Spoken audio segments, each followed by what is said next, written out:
tenemos una segunda mesa redonda con, la verdad, que dos abogados jóvenes que merecen la pena, ¿vale? En principio iba a presentar la profesora de Derecho Civil, Carmen Florit, pero bueno, muchos sabéis que estaba esperando y bueno, pues el niño ha tenido a bien a crecer mucho y nacer, así que desde aquí, que seguro que está conectada, le damos nuestra enhorabuena.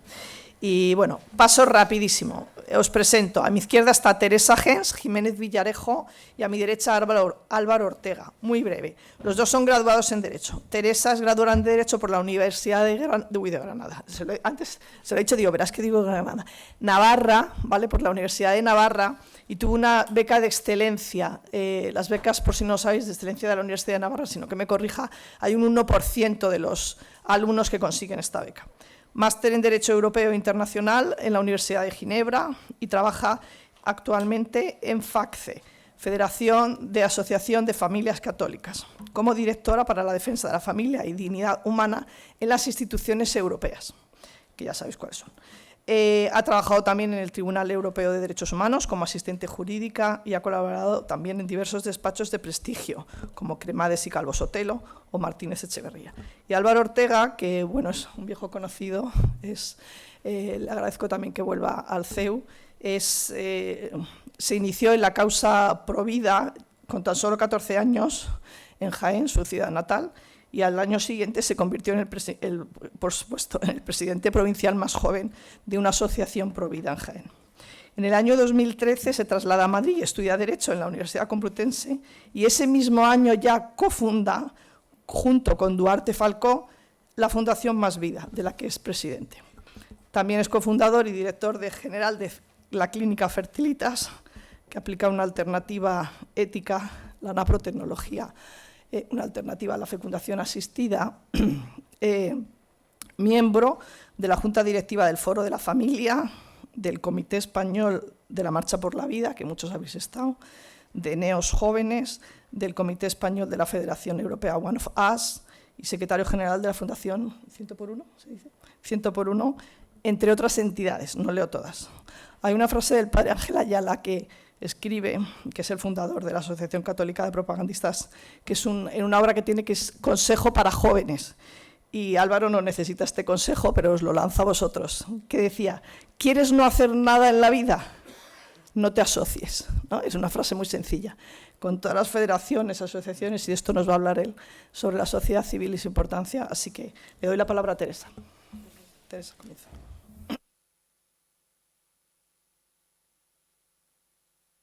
No. Ahora, vale, perfecto. Vale, como tenemos poco tiempo, voy a ir un poco rápido. Yo soy Teresa Gens y trabajo en Bruselas. Y sobre todo trabajamos en temas de familia, pero también un tema esencial es la protección de la vida humana. Y os explico brevemente un poco lo que está pasando en Bruselas y lo que no debería estar pasando, básicamente. Pues hay muchas noticias en Bruselas sobre... pues aquí vemos la eutanasia, esto es la gestación subrogada, el derecho al aborto o no. Y son, como antes ya ha dicho la magistrada, no son competencias de la Unión Europea. No sé si os acordáis de las competencias de la Unión Europea, como esto es la Facultad de Derecho y Económicas, quería hacer un breve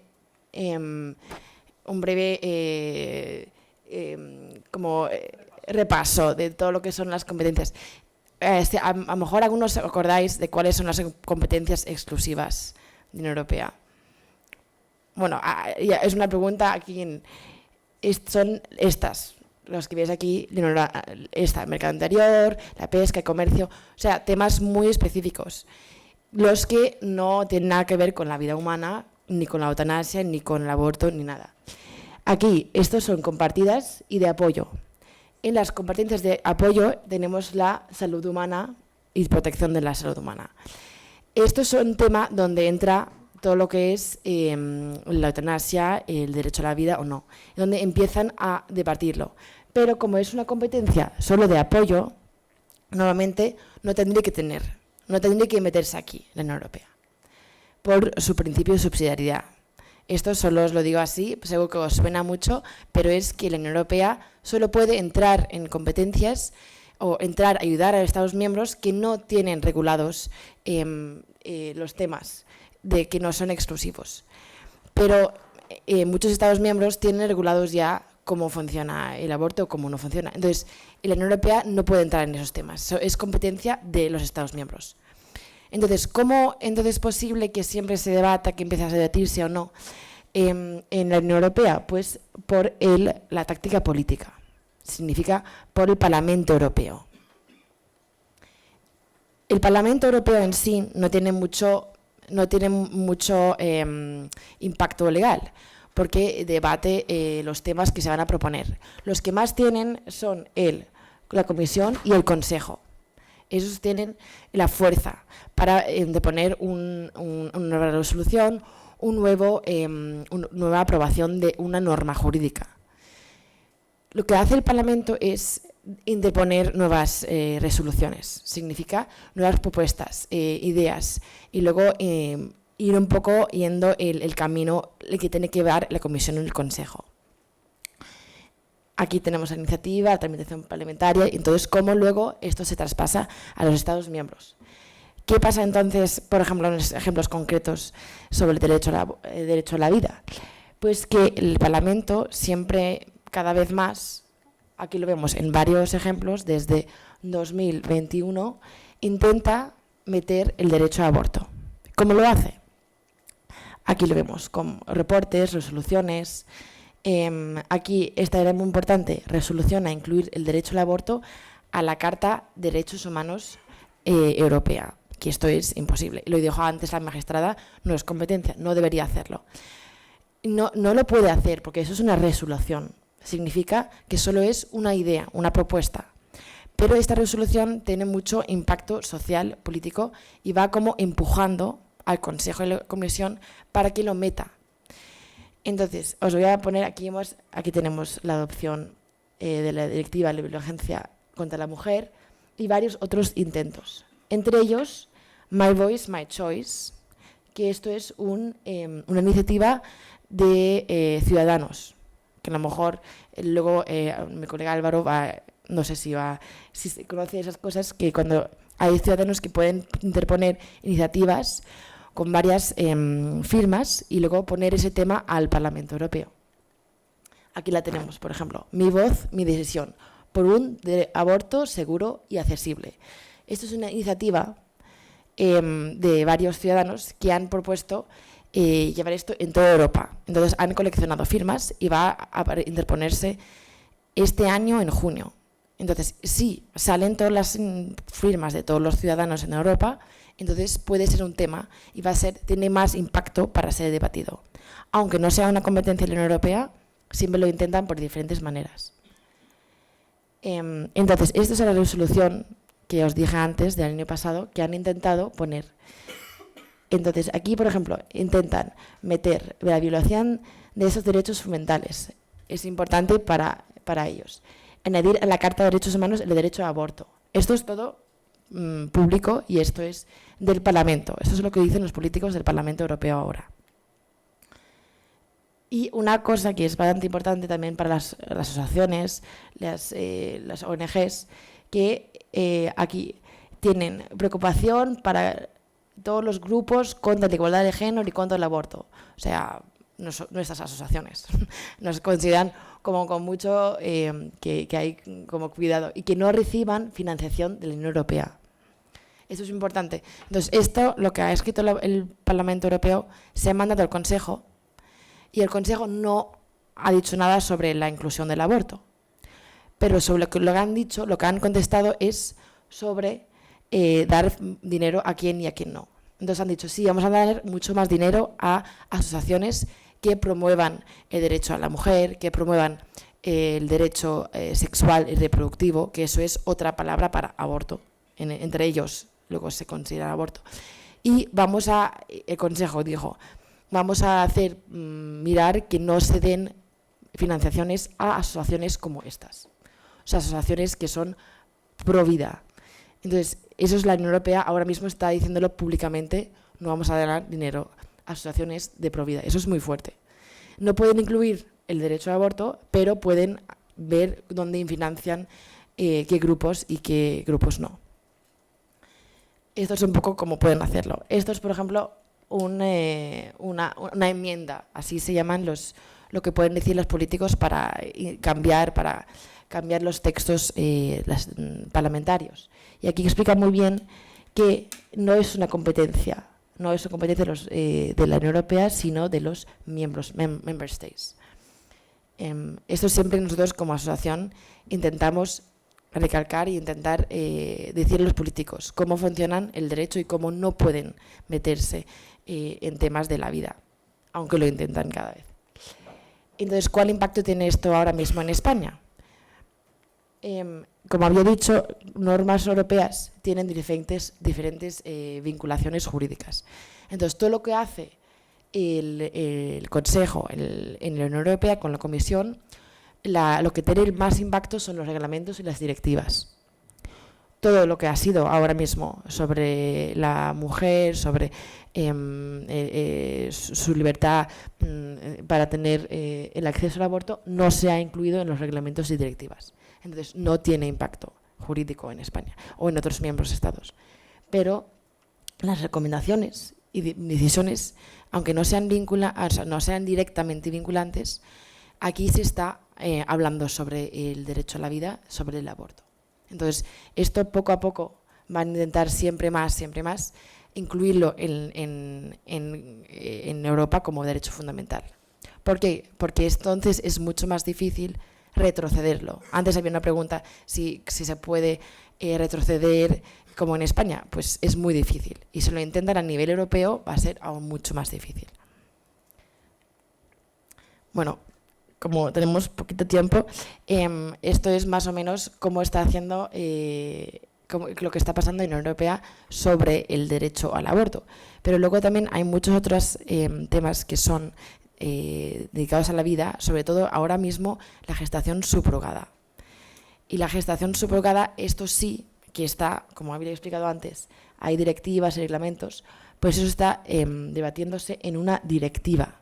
Así que puede ser vinculante, no directamente a toda la Unión Europea, pero vinculante como resultado. O sea, es vinculante y luego los Estados miembros lo traspasan como ellos quieren.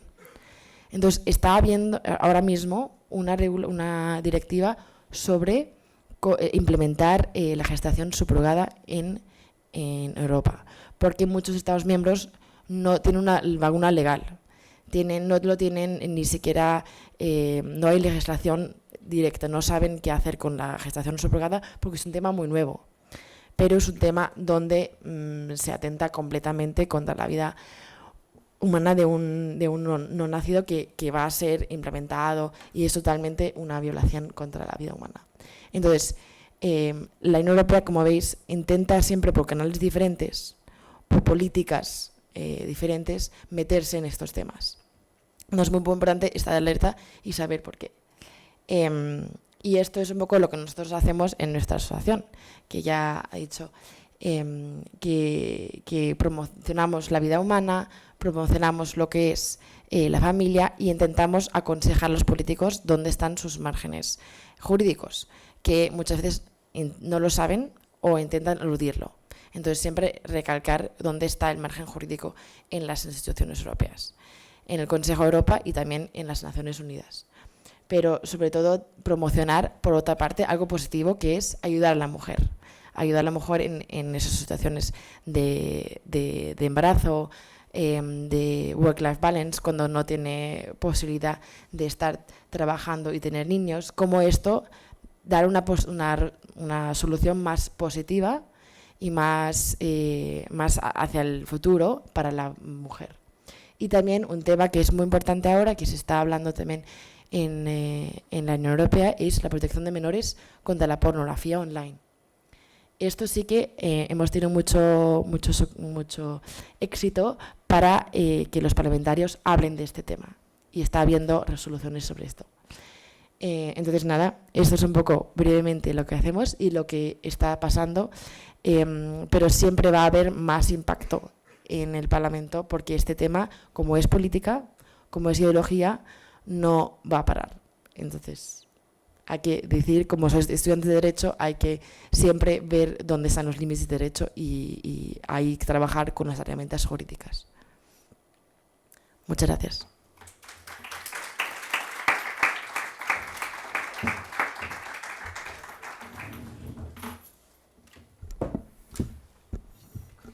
Bueno, pues muchas gracias al Instituto de Humanidades Ángel Ayala por la invitación.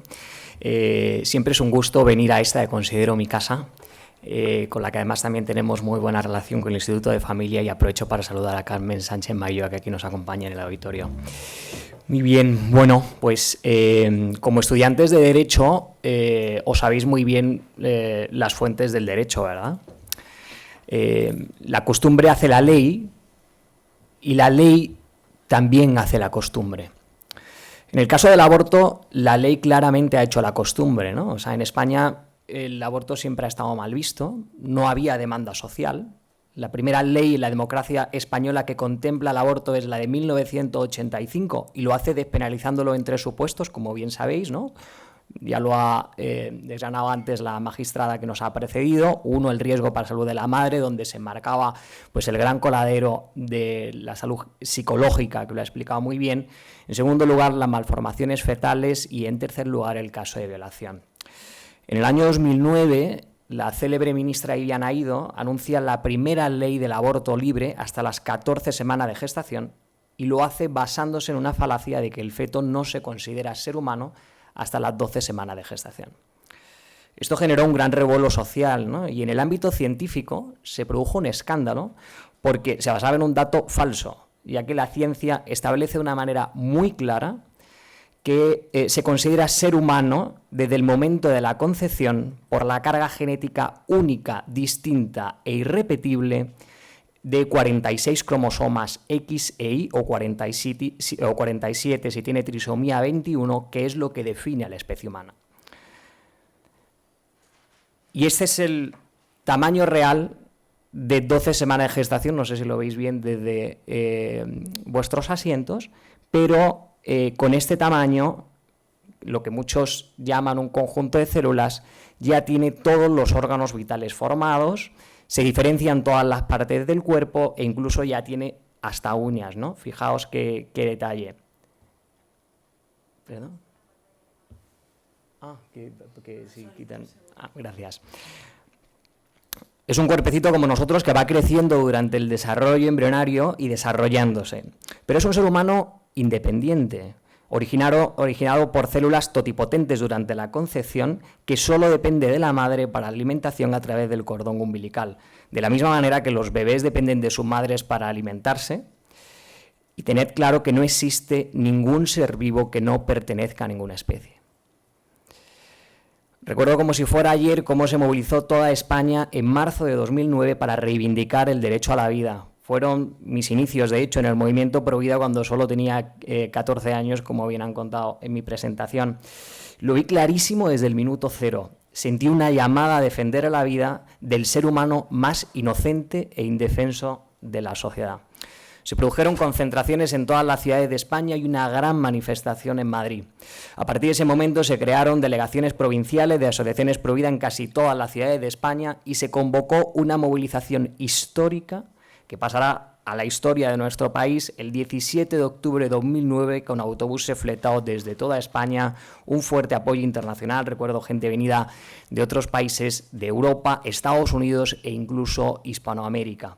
Más de 2 millones de personas inundamos las calles de Madrid, fuimos portada en casi todos los periódicos nacionales, abrimos los telediarios. Esos momentos verdaderamente hicieron temblar al gobierno, que veía cómo el movimiento Provida ganaba músculo y conseguía sacar a la calle a millones de personas. El gran problema que hubo, viéndolo ahora en perspectiva, fue que la sociedad se acomodó tras esta movilización y poco a poco el aborto se ha ido normalizando, ¿no?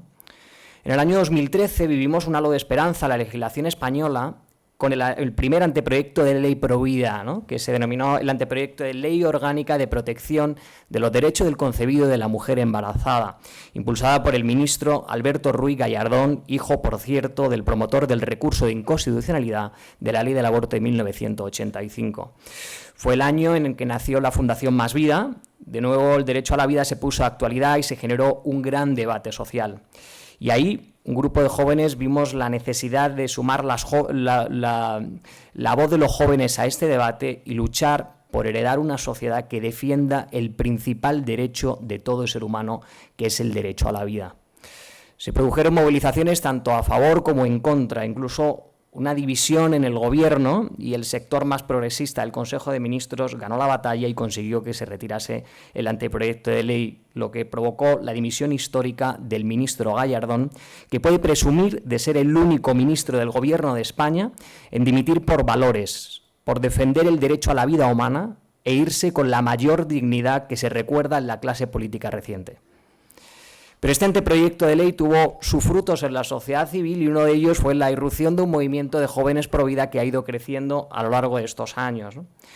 Mi experiencia en los 12 años de recorrido de la Fundación Más Vida, sumados a mis 5 años previos en la causa pro vida en Andalucía, es que cada vez hay mayor sensibilidad por la defensa de la vida entre los jóvenes y menos complejos para declararse pro vida públicamente en las redes sociales y en los círculos cercanos, ¿no? Un claro ejemplo es la Marcha por la Vida, que se celebra en Madrid todos los años con motivo de la celebración del Día Internacional de la Vida, ¿no?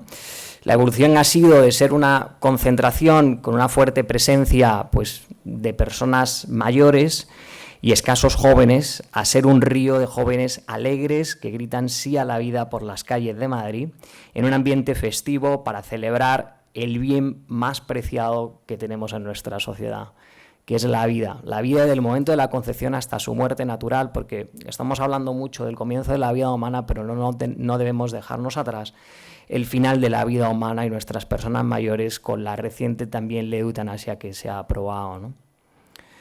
Hay una frase que me encanta decir y que eligieron de titular una entrevista que me hicieron hace unos años en el periódico ABC, y es que los jóvenes, cuando recibimos formación y conocemos la verdad, nos comprometemos y también nos movilizamos, ¿no? Los jóvenes estamos sedientos de verdad y cada vez más rechazamos el pensamiento único que tratan de imponernos desde la opinión pública. En el momento en que conocemos la realidad social, como es el aborto, nos surge la necesidad de movilizarnos.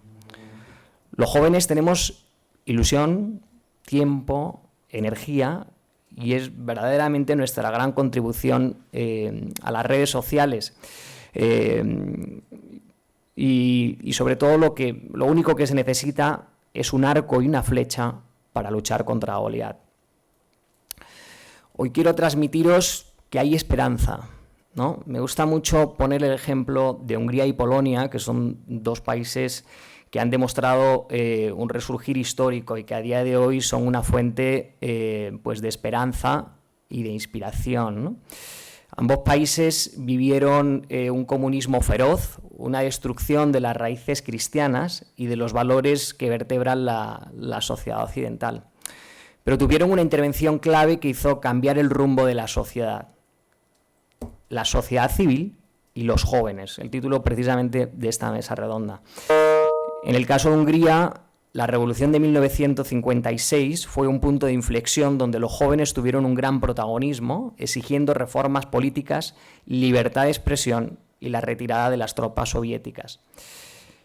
Y recientemente Hungría nos ha dado una gran lección, incluyendo en su constitución, en la Carta Magna, el derecho a la vida humana desde el momento de la concepción.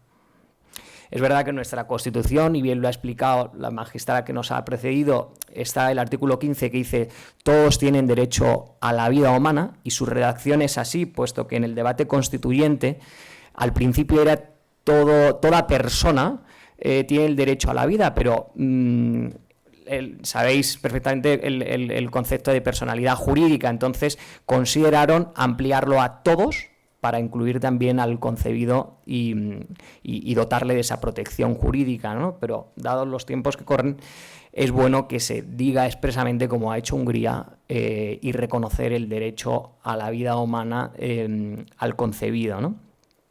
En el caso de Polonia, que también lo mencionaba, fue importante el movimiento estudiantil de 1968. Jóvenes universitarios marcharon exigiendo libertad y el fin de la censura, ¿no? La brutal represión estatal que se produjo solo fortaleció el sentido de la solidaridad entre los estudiantes y otros grupos sociales.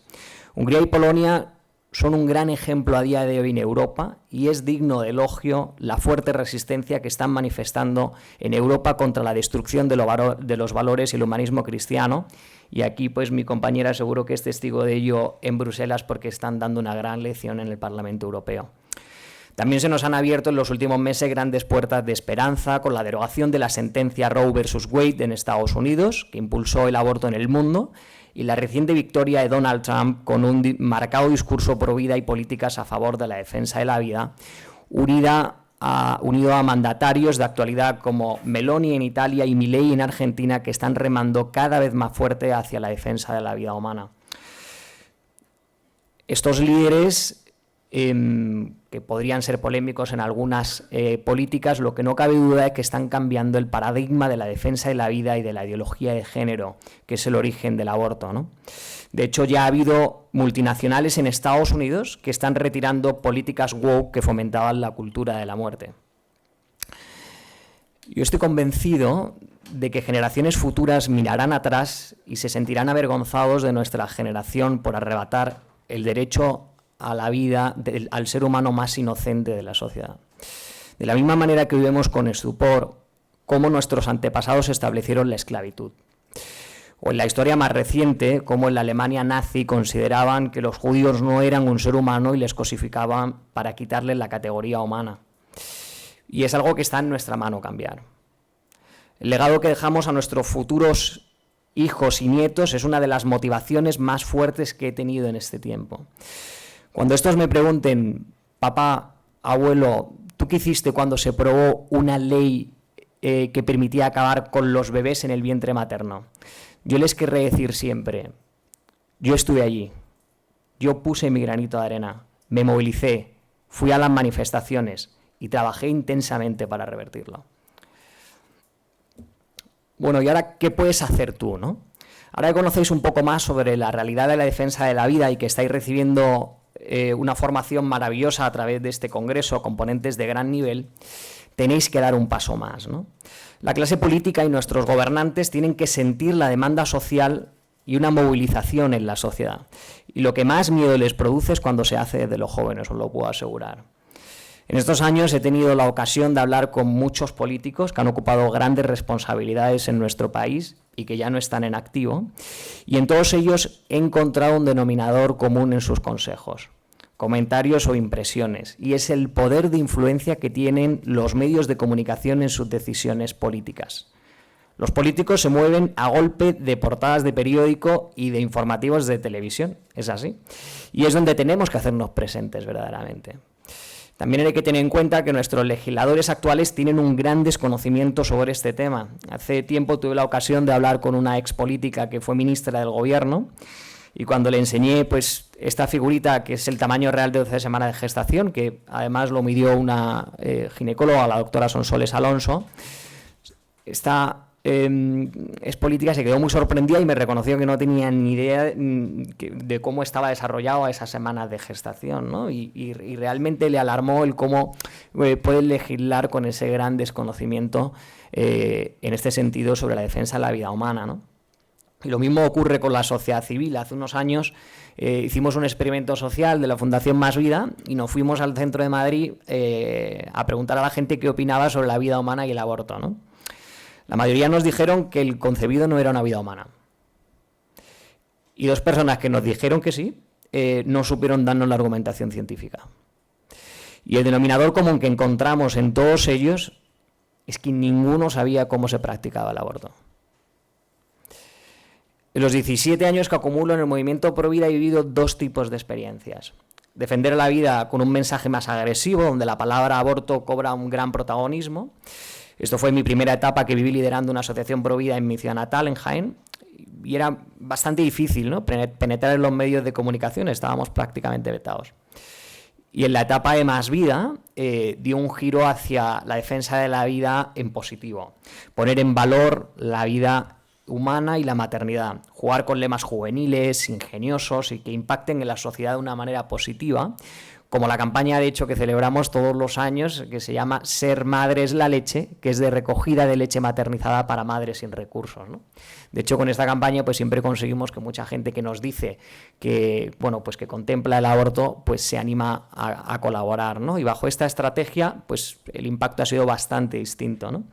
Podemos presumir de ser una de las fundaciones con mayor llegada a los medios de comunicación, porque hemos conseguido conquistarlos con nuestro mensaje alegre y positivo en defensa de la vida humana. Desde los jóvenes, desde la voz de la esperanza, y esto ha marcado en la opinión pública. También creo que la abolición del aborto en España pasa actualmente por fomentar el apoyo a la maternidad y tratar de impulsar desde la sociedad civil una ley de protección de la maternidad. Tenemos que dotar de ayuda y recursos a aquellas mujeres en situación de vulnerabilidad para que no se vean abocadas al aborto. Una vez que consigamos esto y las mujeres tengan a su alcance soluciones a los problemas sociales que se pueden enfrentar en un embarazo, hará en un futuro que el aborto no sea una opción. Mientras tanto, son muchas las acciones que podemos hacer todos nosotros en nuestro día a día a favor de la vida. No hace falta crear una fundación y convocar una manifestación para poner nuestra arena, ¿no? Os voy a decir algunas de las cosas que podemos hacer, ¿no? Es importante, en primer lugar, en nuestro entorno y en nuestra rutina diaria incorporar un mensaje positivo sobre la vida y la maternidad. Hablemos bien del inicio de la vida humana. Felicitemos a cualquier mujer que conozcamos que se acaba de quedar embarazada. Y cuando nos enteremos de un embarazo temprano, evitemos las connotaciones negativas y empleemos una cultura positiva sobre la maternidad. Hablar bien de las cosas buenas crea cultura.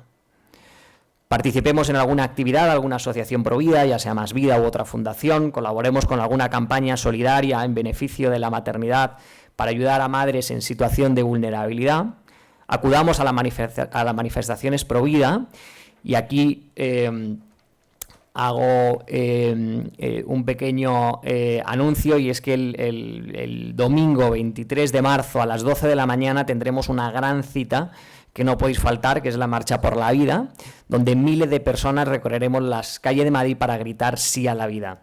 Y en esta marcha cada vez es más mayoritaria la presencia de jóvenes, como os comentaba, ¿no? Compartamos en las redes sociales la Marcha por la Vida, frases pro vida de cuentas que sigamos, y hagamos más presente un mensaje positivo a favor de la vida. Aumentemos también nuestra formación sobre la defensa de la vida, y esto es muy importante. De hecho, pues también otra pequeña cuña de publi, y es que el próximo mes de marzo, precisamente en esta universidad, vamos a celebrar un curso básico sobre la vida humana desde el momento de la concepción hasta su muerte natural. Y lo haremos en el campo aquí de Moncloa. Os invito a seguir la cuenta de Más Vida en Instagram, que es @másvidaeu, donde se publicarán en breve las inscripciones, ¿vale? Y todas estas acciones, algunas por pequeñas que os parezcan, granito a granito van formando una montaña y cambiando conciencias. Una simple charla o compartir un testimonio en redes sociales puede generar mucho impacto.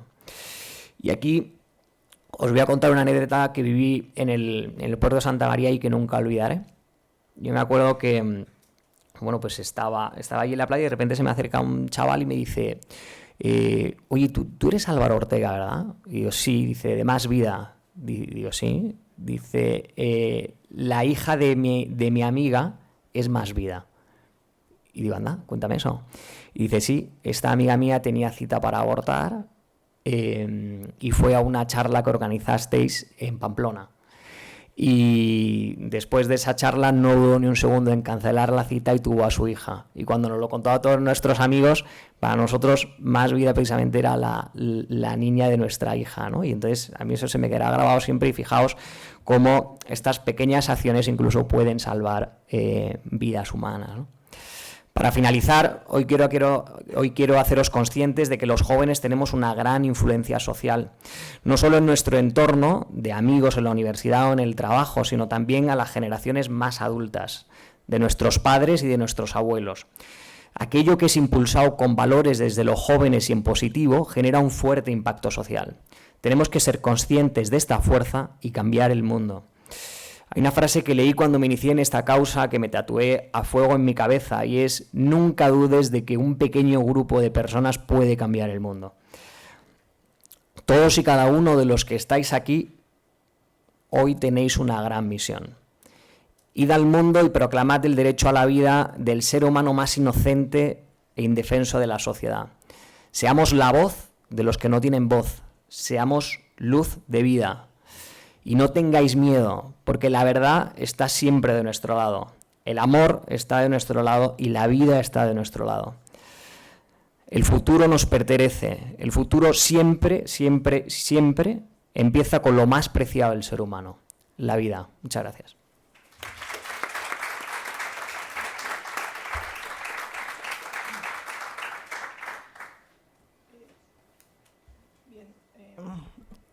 Abrimos, si queréis, rápidamente alguna pregunta.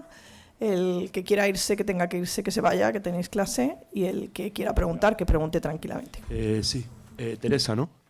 A pesar de que la charla ha ido más como orientada al aborto, primero me presento, soy Juan, estudio primero de Derecho y Relaciones y no puedo evitar pues preguntarme ciertas cosas sobre la Unión Europea. Me gustaría hacerle la pregunta sobre el tema de la gestación subrogada. Vemos que la Unión Europea pues, se le llena la boca de feminismo, igualdad, empoderamiento, de defensores de la democracia, muchas veces castigando sistemáticamente a países como Polonia, Hungría, que no tienen una visión única de este asunto. Entonces, con todo esto, ¿en qué se basaría la Unión Europea para defender esta brutalidad como la gestación subrogada que atenta contra la propia dignidad y naturaleza de la mujer? Muchas gracias. Muy buena pregunta. Pues en varios conceptos. Había una resolución en la Unión Europea que se llama Parenthood Certificate, que es como un certificado de parentalidad, que ha intentado decir, iba por la vía, cualquier pareja homosexual tiene derecho a ser reconocido en su Estado miembro como tal. Y cuando viaja a otro Estado miembro, por ejemplo, Polonia, también debería ser reconocido. Ellos y sus hijos. Entonces, claro, hay algunos países donde la gestación subrogada está reconocida, en muy pocos en Europa.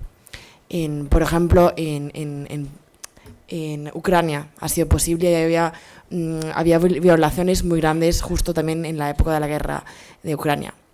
Entonces, este certificado, eso es un ejemplo. Este certificado ha intentado meter la gestación subrogada un poco por abajo, decir, mira, porque en el contexto, siempre hablan por contextos, en el contexto del reconocimiento de parentalidad y de reconocimiento de los hijos, hay que reconocer también los hijos que vienen de cualquier forma. Entonces en pequeña estaba escrito gestación subrogada, pero claro, mucha gente no se ha dado cuenta de esto, muchos políticos ni siquiera se han dado cuenta que esta resolución era súper importante para abrir el tema de la gestación subrogada. Entonces son como...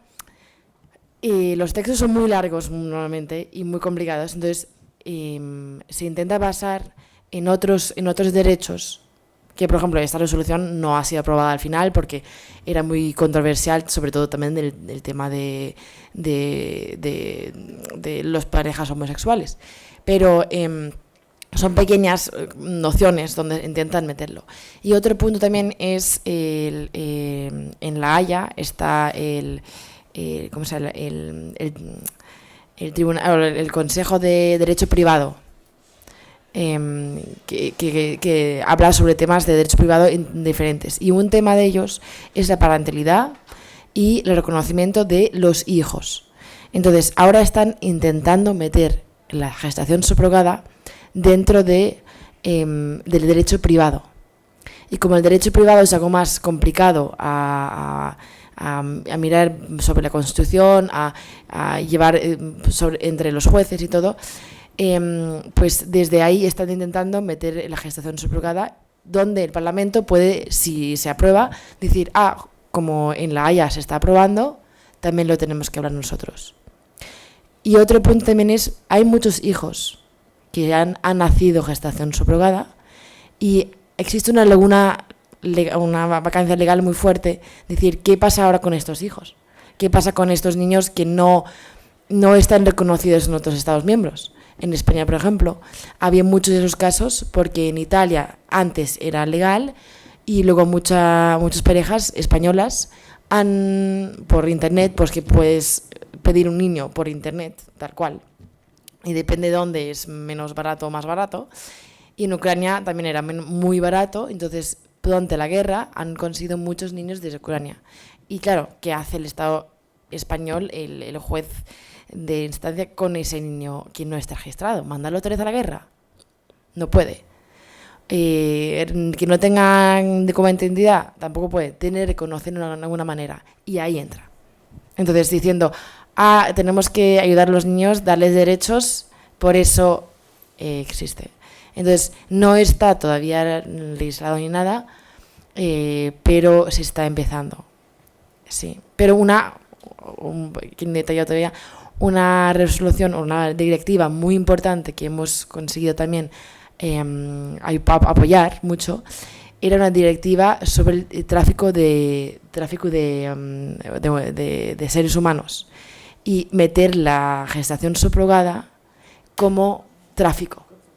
Entonces, algunas formas de gestación subrogada ahora están en la directiva del tráfico humano. Y eso era muy, muy importante. Porque siempre todo el contexto legal es lo más importante. En cuanto lo metas en un contexto legal, pues ahí funciona. Espero que ya podido... Perfecto. Bueno, pues yo creo que damos paso para que comience más o menos puntual con 3 minutos. ¿Hay alguna pregunta más rápida? ¿No? Si no, os acercáis a los ponentes, que son bastante accesibles, y os contestan ahora aquí a la mesa, ¿vale? Es decir, que finiquitamos esto y comenzamos la siguiente. Venga.